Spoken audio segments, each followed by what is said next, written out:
This week on Business Mike, the business of animation. My guests today are Raymond and Robin. They are the founders of Creatures, an animated company based in Kampala, Uganda. In this episode, we chat about the challenges involved in the animation industry in Uganda, as well as their upcoming animated short called A Kalabanda Ate My Homework. All this and more next on Business Mike. You're listening to the Business Mike podcast, amazing interviews with inspiring entrepreneurs. For more amazing interviews, go to www.businessmike.com or download our podcast every Monday from Pod Africa.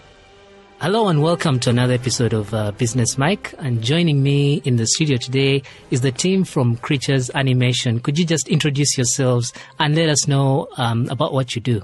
Hi, my name is Robin Malinga, and I'm a writer at Creatures, along with being the COO, as Chief Operating Officer. I play bass, I love music, I love storytelling. Yeah. Hello, this is Raymonds Malinga. I'm the CEO of the Creatures company, and I'm also the director of A Kalabanda Ate My Homework, right? And it's cool to have us here, man. So. Right. There's something I've just realized. What? You both have the name Malinga. Is that a coincidence, or are you related by any chance? What? We have the same name? Well, I didn't know his name was Malinga all this time. I just didn't know. Anyway, no. The truth is that I've just met this guy today.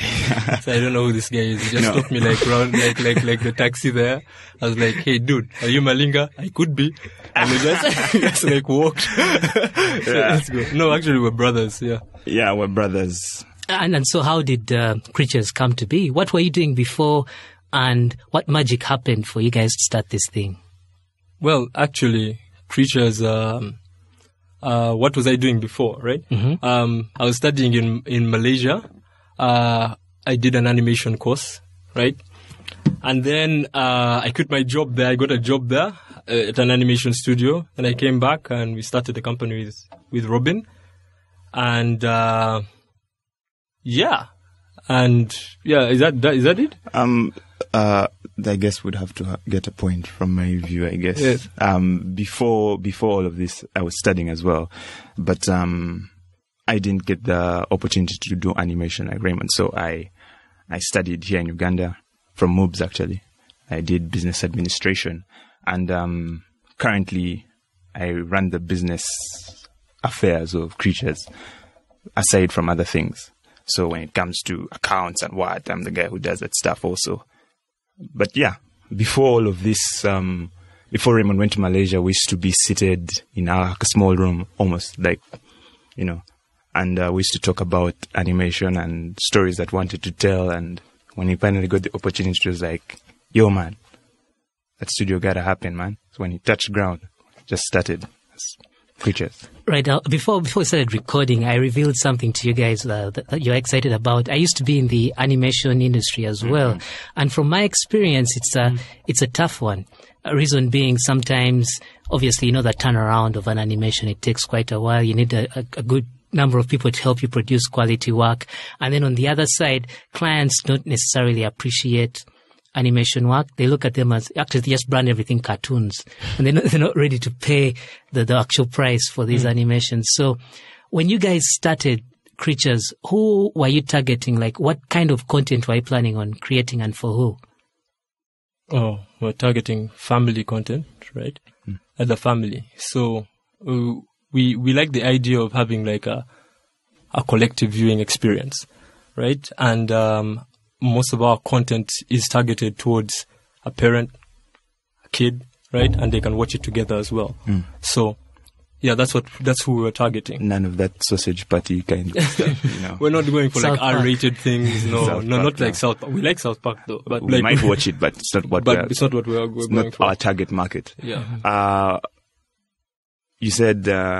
You said a couple of other things in there. Question. Yes. It was a double question, because why I was asking who you're targeting was because from my experience, sometimes there's difficulty with clients appreciating animation work and also the input. Oh, well, about that, just to talk about that, the thing about animation is that when you look at animation, like let's say give a cartoon, for example, when it's really done really well, it looks so easy, right? And so clients, I feel like they think that there's kind of like this perception that it's easier than it actually is to do. And so I would, for some reason, I don't really blame them, right? But at the same time, they should kind of understand that it's not that easy to do. You know, another thing that I think why they undervalue it is because animation is quite labor intensive. So you find when you're doing the work, somebody is asking you, but now what's the value of your work? Why is it worth this much instead of this much? I don't see you digging. Yeah. I see you. I don't see anything. It's time based, eh? Yeah. Like as in like the hours. It's like it's really man hours, and it's like very hard sometimes to put a value on time because someone thinks that you take 1 hour to do it, right? But then we tell him no. We can't really even say we're going to take like 5 hours or something like that. It might take like 14 hours to do. Like when you tell somebody that something of 30 seconds might take you 4 weeks. They're like, what? Yeah. Because like he thinks that 30 seconds should take 30 seconds to do. That's right. Right? And you're like, 30 seconds can't take at least an hour to do. Right? But it's not like, can't be like that, right? It can't be. So like, and the funny thing is that it's the illusion, right? There's this illusion of animation that you sit for 1.5 hours. I'll give you an example of a movie like Zootopia. It took 5 years to make, right? But then you just sat in the theater for 1.5 hours. But you didn't see the blood and sweat of 5 years, right? Oh. So someone is like, no, we just watched it for 1.5 hours. How can it take that long to do, right? And I think there's just a problem there. And also the ad industry, because the ads, there's usually like this turbo, they go like on auto, what can I call it? Like they try to chuck out something that's like 10 seconds or something like that. And it's not really super animated, right?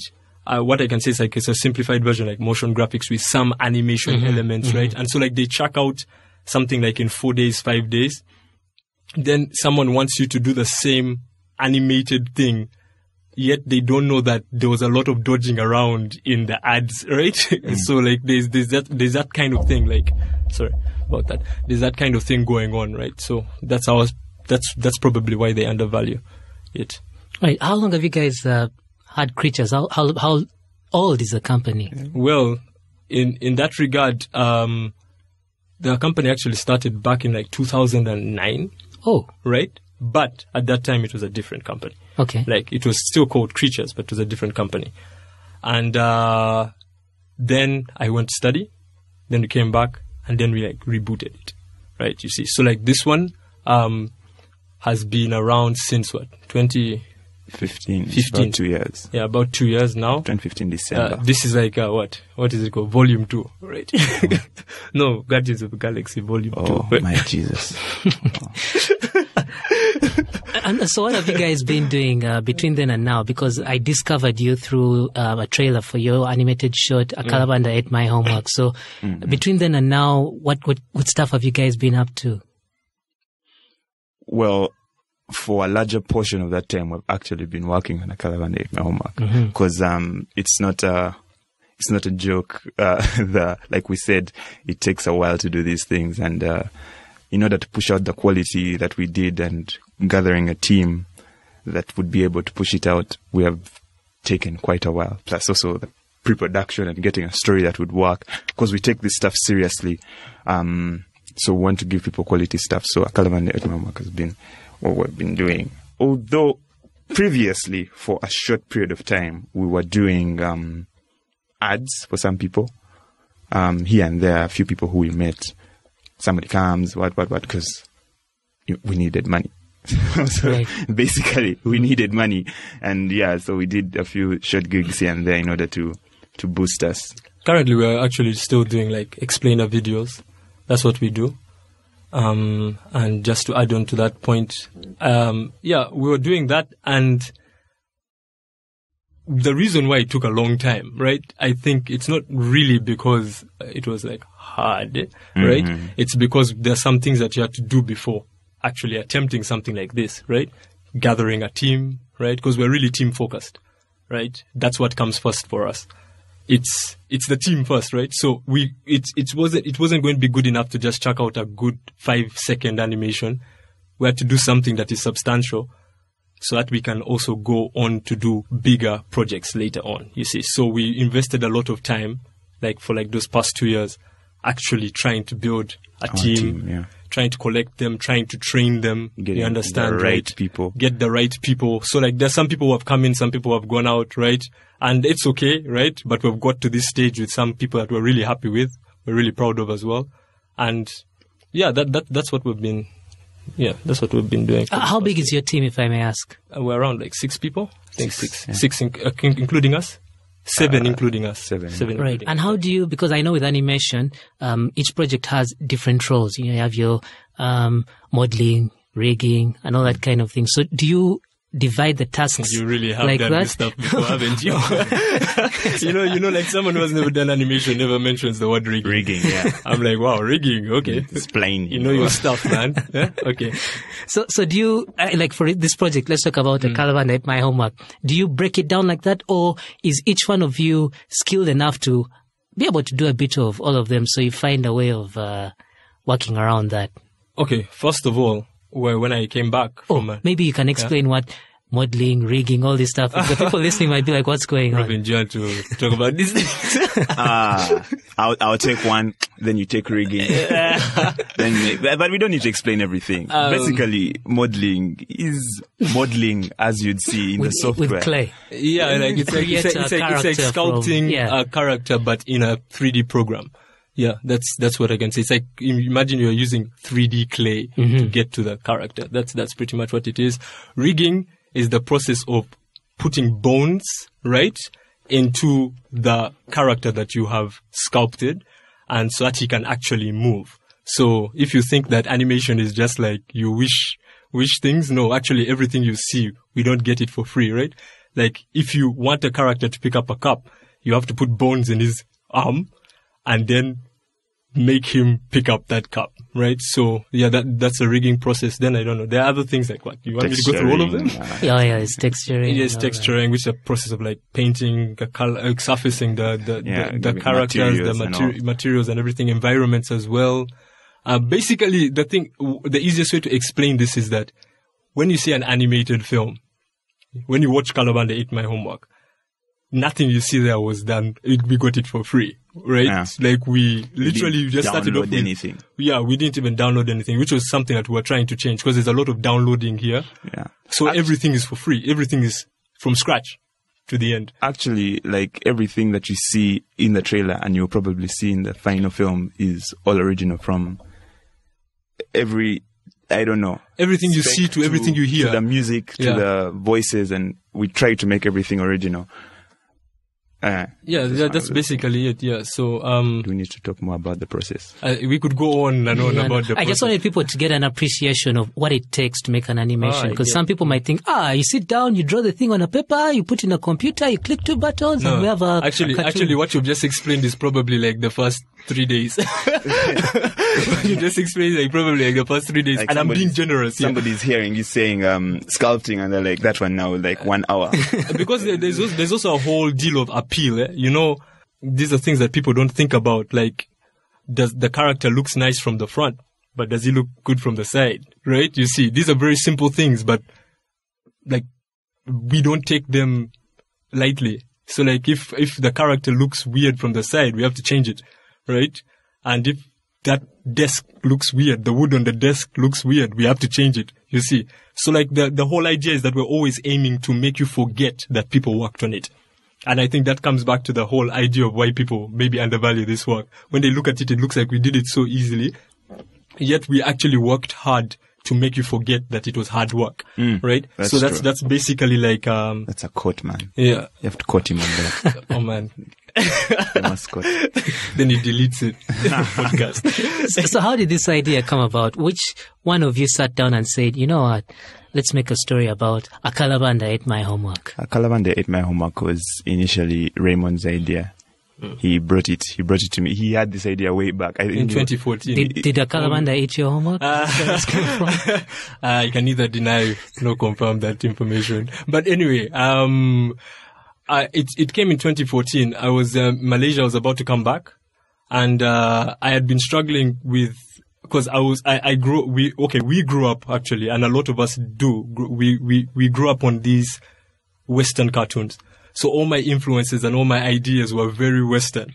And I'd spent 4 years in an Asian country. So like even I was creating content that was more acceptable for them and working on content that's more acceptable for them. So it came out of a challenge of trying to make something that would appeal to the locals. And I really don't want to be like movie-esque, but the truth is that it really did come in a dream. Like it did come, like I woke up one morning and I was like, that would be a brilliant idea. But anyway, it was like that common, it was the idea of like, what if you took a dog ate my homework and you put something in there? And I just thought it would be funny because the Kalabanda is the thing that I remember people talking about the most. And it's like, what if you said a Kalabanda ate my homework? It just sounded like it's the lamest excuse somebody could come up with. And, So the idea came about, and I think in the beginning, if you've not watched the trailer, you should go and watch the trailer. But I think at that point, I had the main character, Tendo, the teacher, and a Kalabanda in my head. That's all I had, right? And then since then, it has really morphed, right? Like more characters have been introduced, right? The class, I don't even remember. Like by the time I was doing it, I didn't even have 6 people in the class, right? I had like I only saw 3 people in the whole thing. So yeah, but that's where it came from. It came from the need to produce content that was more local, right? And when you drafting a story like this, what kind of things do you put into consideration? You said your content is for children, but even as an adult, I mean, I watched that. In fact, when I look at the Facebook comments, all those people are adults. I don't think there are any children there, and it really resonates with them.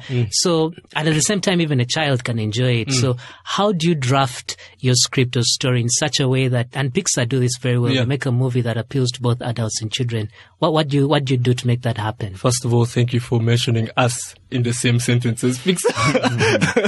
Thank you. Maybe Robin, do you want to? What do you think? Writing for both adults and kids. Well, I would say that since that's the kind of content that we are attracted to, and we watch a lot of things that basically, since we not even because we do animation, but like the kind of people we are, we watch a lot of animated things. And you watch a lot of shows like Young Justice, I will go again, Justice League, Gravity Falls. But these things appeal more, as in to all sorts of audiences. And when you see such things, you also want to produce content that can appeal to both kinds of things. So when I was writing the script, I tried to make sure that even though a kid would enjoy it, I should make sure that I would enjoy it because, I would say the young adult, and many of the people who are going to view it are going to be young adults. But then we also take into consideration, like a very good example person is a mother.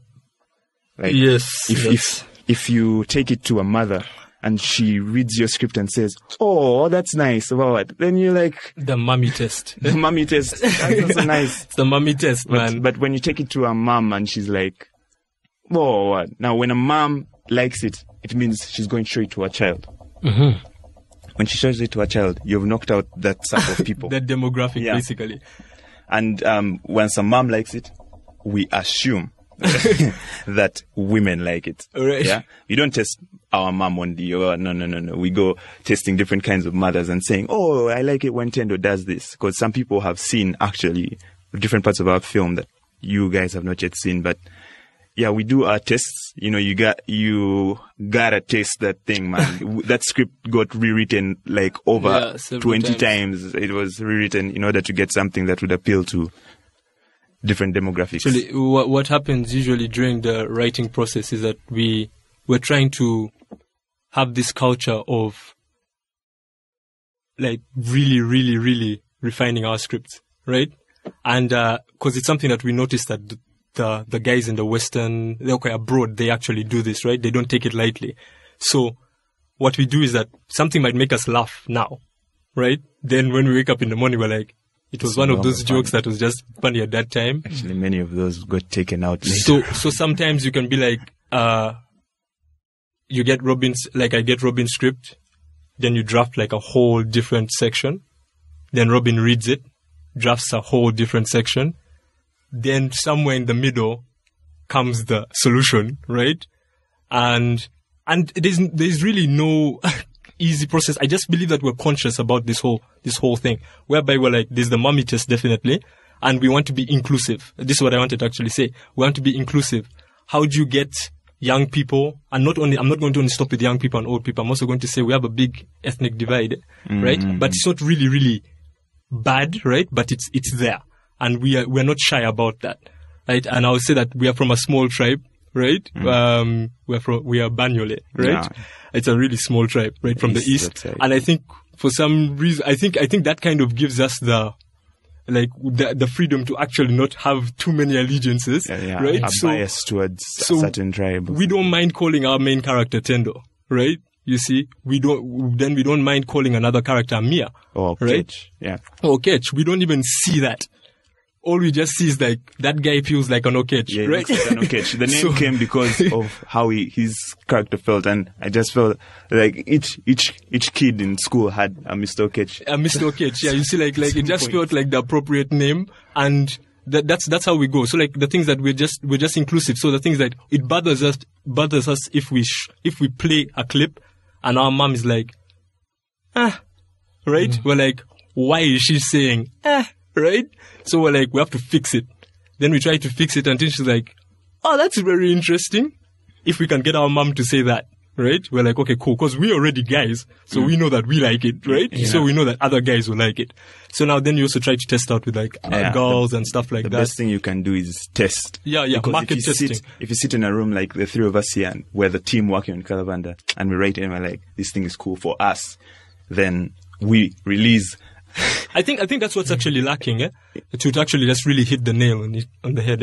It's the fact that there's a lack of testing.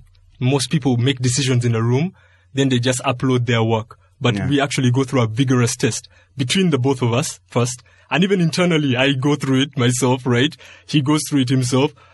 Between the both of us, take it to our team. They have opinions. We take their opinions into consideration. Then we take it outside, right? You see, then we just do that testing. Then the final decision comes to Amir sounds natural. You see, that kind of this thing. happens everywhere, from writing to what the characters look like to what the animation looks like, the story. Does somebody understand your story? Because let's say Robin wrote the script. He knows what this is supposed to mean. But when I take it to Dawoodi, does he understand? Right. Like he might get a different interpretation. And it's not the one that we wanted to give. So we find a way to make it hit the nail on the head. Yeah. Nail on the head, yes. I started with hit the hammer on the nail. The head can hit the nail too. It can happen. The nail jumps out and hits the hammer instead. But yeah, that's something that actually even movies do. When with screen testing, they have versions of movies, and then depending on the way they react, they re-edit and cut it and do that. And Suicide Squad actually suffered a bit from that because the director's cut and then what the audience responded to. There are like 7 different versions of that film going around. We've only seen like 1. 2 They're actually. Not going around. No, that exists, sorry. Yeah. But there are 2 that exist out there. Right, so it's been 25 minutes. Maybe we can just take a quick break. So this is the end of part 1. We'll be back with part 2. Cool. That'll be another episode, so just stay tuned for that. So. See you then. Coming up on part 2 of this interview. Kalabanda ate my homework.